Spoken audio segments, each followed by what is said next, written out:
di negeri ini, Bu Iriana pernah cemburu nggak sih sama Bapak? Yang namanya perempuan ya sama. Udah. Pertanyaan nih agak iseng nih Pak dari saya. Bapak modalin nggak waktu itu berapa Pak anak Ya. untuk berbisnis? Gimana? Bapak modalin berapa Pak waktu pertama mulai bisnis? Yang pertama, yang anak pertama, saya tidak modalin apa-apa, saya beri sertifikat.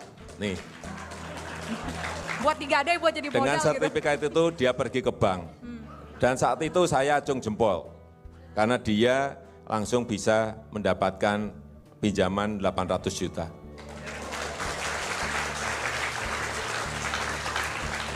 Kalau yang kedua ini benar-benar saya nggak memberi apa-apa. Sertifikat juga enggak, duit apa lagi. Tapi dia partneran dengan temennya dan jalan, ya dari situlah dia dapat membuka. Ada yang bilang begini, ada salah satu nih Pak ya yang mengatakan seorang politisi, saya tidak perlu menyebutkan namanya siapa, Pak Jokowi cuma perannya gunting pita doang gitu. Tetapi jangan mengatakan ini kehebatan kita 1 tahun gunting pita. Ya nggak apa-apa kan, ada yang ngomong seperti itu.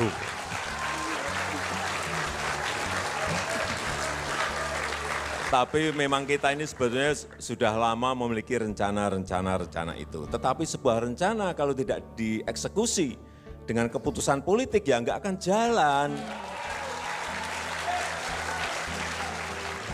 Setelah nikah, ini cerita sedikit. Setelah nikah, Bu Iriana dulu langsung saya bawa ke Aceh. Karena saya diterima di Aceh. Dan itu jangan dibayangkan di kota ya. Jangan di kota Banda Aceh atau di kota Lok Sumawi. Langsung saya bawa ke yang namanya sekarang Kabupaten Bener Meriah. Itu di tengah hutan belantara.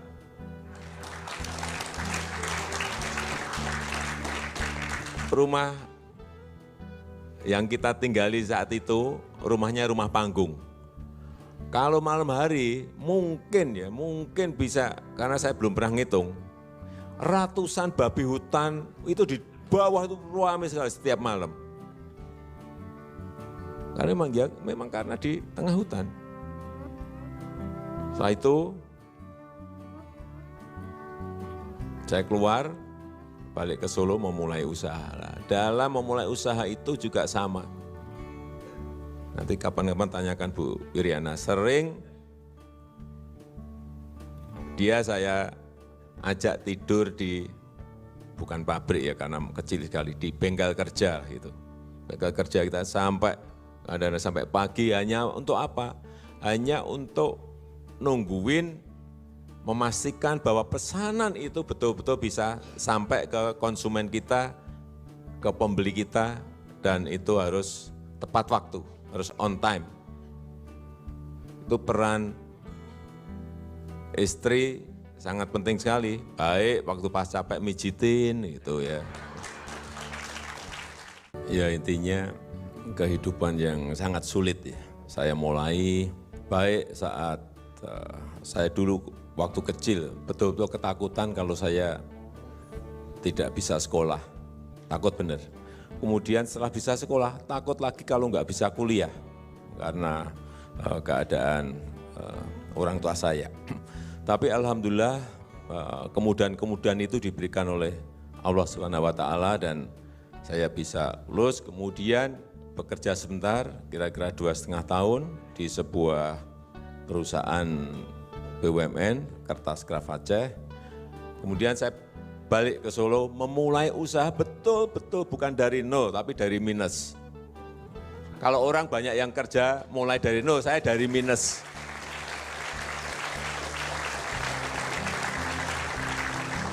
Saya tidak memiliki agunan, nggak memiliki jaminan, nggak memiliki kolateral untuk pinjam di bank.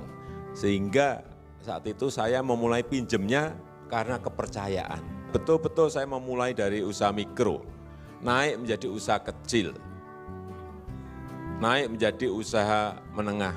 Dan ini mungkin yang muda-muda perlu tahu sedikit, bahwa keuletan, bahwa tahan banting, bahwa jungkir balik itu justru akan mematangkan kita. Jangan takut menghadapi sebuah proses-proses yang sulit.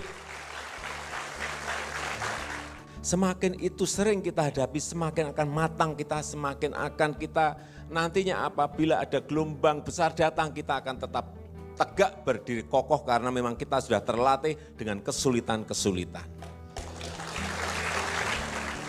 Tidak bisa semua hal itu instan. Ada orang yang ngomong nanti langsung sejahtera, enggak ada. Ada omong langsung nanti barang-barang murah, enggak ada, itu percaya. Negara ini besar. Untuk menjadi sebuah negara maju membutuhkan tahapan-tahapan besar.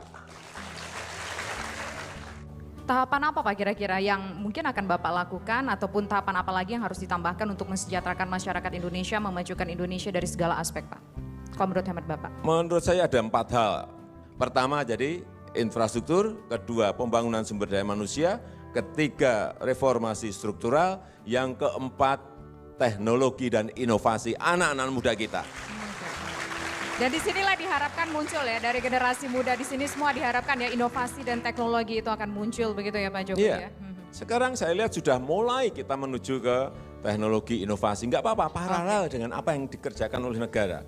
Kita mengerjakan infrastrukturnya, kita mengerjakan pembangunan SDM-nya, melakukan reformasi struktural, tapi juga anak-anak muda kita mulai masuk ke sana. Kita lihat sekarang startup kita, unicorn kita juga mulai muncul di papan-papan atas regional maupun internasional. Sehingga kenapa saya selalu coba cek aja siapa sih seorang presiden yang datang ke jalan tol Trans Sumatera. Saya datang mungkin lebih dari 6 kali di jalan tol itu. Bukan hanya groundbreaking saja, kalau groundbreaking nanti pulang nggak dikerjain nggak tahu kita. Tapi kita groundbreaking, kita datangi, kita cek, kita kontrol agar sesuai dengan target-target waktu. Kalau saya datang ke sana, misalnya 6 kali, menterinya saya pastikan datang 12 kali. Menterinya datang 12 kali, pasti dirjennya datang 24 kali. Pasti seperti itu. Inilah pentingnya penguasaan lapangan. Bukan infrastruktur itu hanya urusan ekonomi, enggak. Infrastruktur pun juga mempersatukan bangsa ini yang terdiri dari 17.000 pulau, 514 kabupaten dan kota. Bagaimana kita bisa bersatu antara Aceh dan Papua? Kalau ketemu aja nggak pernah. Iya kan? Tahun depan masih fokus ke infrastruktur atau memang betul-betul pure nanti ke SDM Pak? Tetap infrastruktur berjalan. Paralel dengan itu, strategi akan kita geser, ada shifting strategi untuk masuk ke pembangunan sumber daya manusia secara besar-besaran. Sehingga anggarannya pun juga memang harus besar-besaran ke arah pembangunan sumber daya manusia. Tetap yang ini jalan. Pak, mohon maaf lagi nih Pak ya, ada satu kritik juga nih Pak. Iya, pokoknya kritik yang banyak nggak apa-apa lah. Konfirmasi loh di sini. Begini Pak. Kritik gini loh.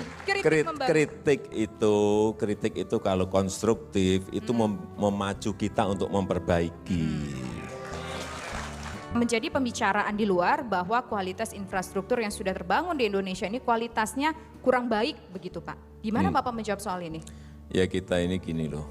Kita ini sering dan senang menjelek-jelekan pekerjaan kita sendiri, senang menjelek-jelekan bangsa kita sendiri. Ini yang menyebabkan bangsa ini tidak optimis melihat masa depan.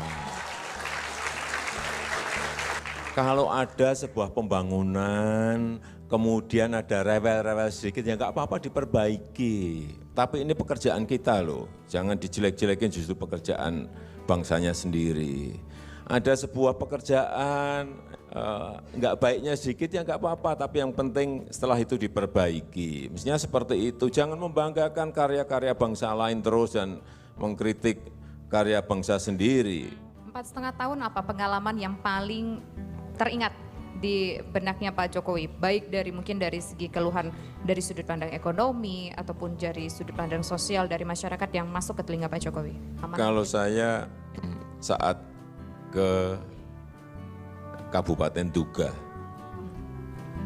Saat itu saya ingat, saya memang sampaikan, saya setelah di Wamena, saya ngomong saya mau ke Duga. Karena saya dengar